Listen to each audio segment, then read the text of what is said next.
So we did group 1 the other day, right? We characterized group 1 as being all equations where you have a parabola divided by a line. A parabola is something that has a degree of 2. A line has a degree of 1. And remember the characteristics of these ones?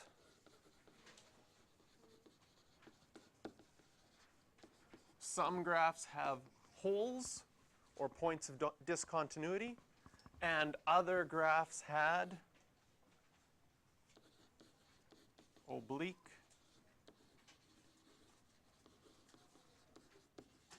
asymptotes, which means asymptotes that are actually diagonal. We're going to figure out how to find the equations of those, how to figure out when you have a hole and when you have an oblique asymptote. And when we went through these last time, we noticed that if you could factor, which this one factors, x minus 1, x plus 1 over x plus 1, and the non-permissible value cancels out, then you're going to get a hole at that value. And when you get that hole at that value, you know that that happens at the non-permissible value. So our non-permissible value, x can't equal -1. And now our equation is just y equals x minus 1, which is the line like you see in the graph. And if you want to find out exactly where that hole is, you can plug in -1 for x. -1 minus 1 will give you -2.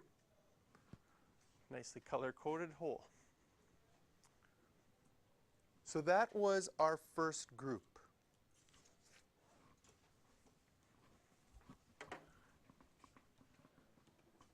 Group 2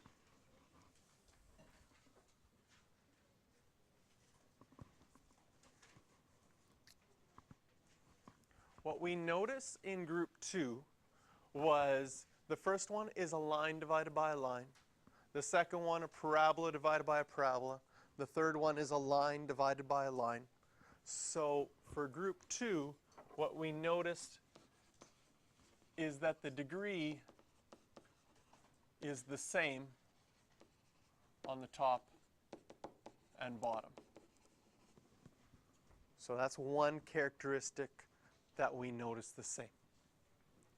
If they're the same, what we end up having is vertical asymptotes and a horizontal asymptote. So now the question is, how do we determine where those horizontal and vertical asymptotes are? So our characteristics of these ones is that you have horizontal and vertical asymptotes.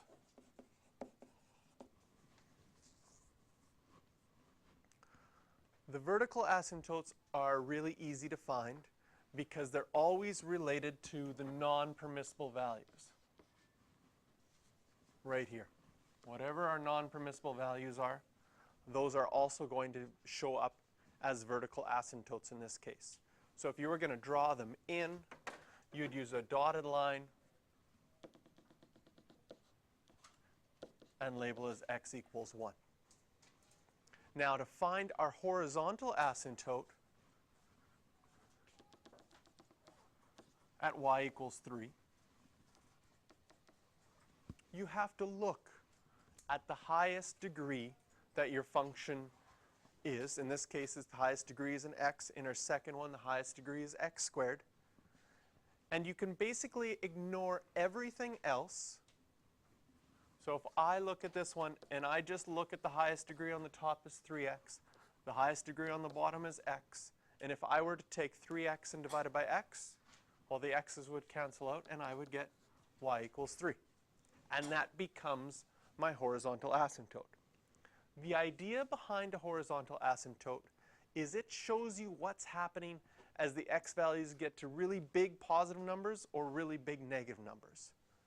So when I plug in 1,000,000 for x, right, and I plug in 1,000,000 for x on the bottom, subtracting 1 really doesn't make a big difference, right? If you have $1,000,000 and you lose 1, Doesn't make a big difference. And even if you had a bigger number, a quadrillion dollars, and you lost $1, you're not going to spend a lot of time looking for that.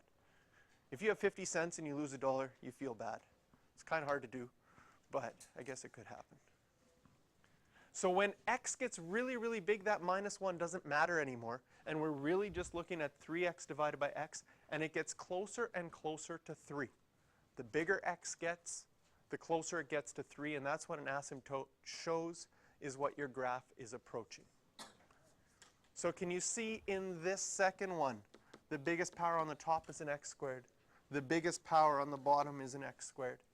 And x squared divided by x squared would simplify to just be y equals 1, which is our horizontal asymptote. On the last one, can you see the -2? Highest power on the top is -2x. Highest power on the bottom is x. And you get -2. That is group 2, where the degrees are the same. Group 3,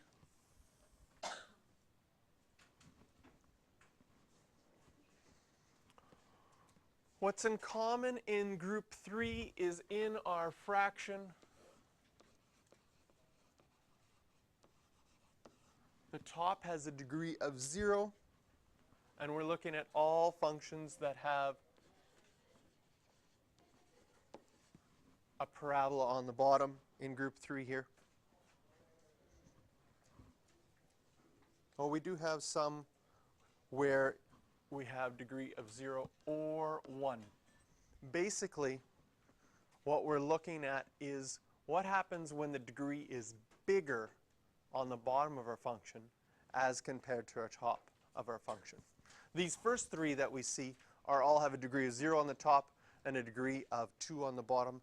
The next 2 on your next page have a degree of 1 on the top and a degree of 2 on the bottom. Okay? What will happen in these cases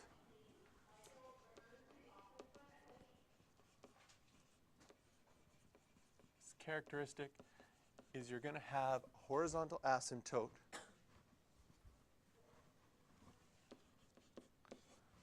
at 0.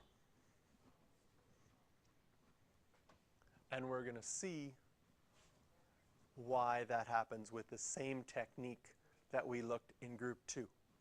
When we look at the highest power, what happens with the highest power as we go through it. Okay? So if I look at the highest power in this whole fraction, it's x squared. And if I just think about x squareds, I have 1 x squared on the bottom. How many x squareds do I have on the top? None. So I could put 0 x squareds on the top. And if you simplify 0 x squareds over x squared, you would get 0. The idea being that as x gets bigger and bigger and bigger, you're going to be dividing by a bigger and bigger number. And if you're dividing by a very big number, it's going to get closer and closer to 0. So we're going to have an asymptote here at y equals 0. Even on the next page where we have the ones where you have a non-permissible value,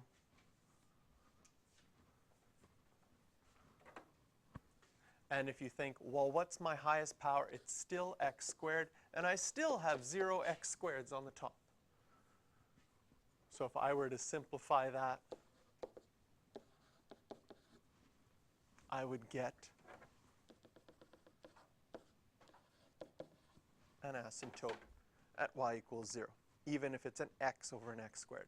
So if your degree is bigger in the denominator of your fraction, it means that as x gets bigger and bigger and bigger, your function will get closer and closer to 0. The last one here is kind of interesting because we know from our practice before that when we have a vertical asymptote, that's usually at a non-permissible value, and we know that our graph can never go through that. Horizontal asymptotes are a little bit different because you notice this graph goes through our asymptote and you feel like, is that allowed? Yes for horizontal asymptotes, because what horizontal asymptotes are showing us is what's happening when x gets really big in positive numbers and what's happening when x gets really small. So sometimes you have functions go through that asymptote, usually close to 0, but then at infinity or at very large x values or very large negative x values, that's when it starts to approach that horizontal asymptote. So those are our 3 groups, and now we'll look at characteristics of how to recognize those and how to graph those in 2.3.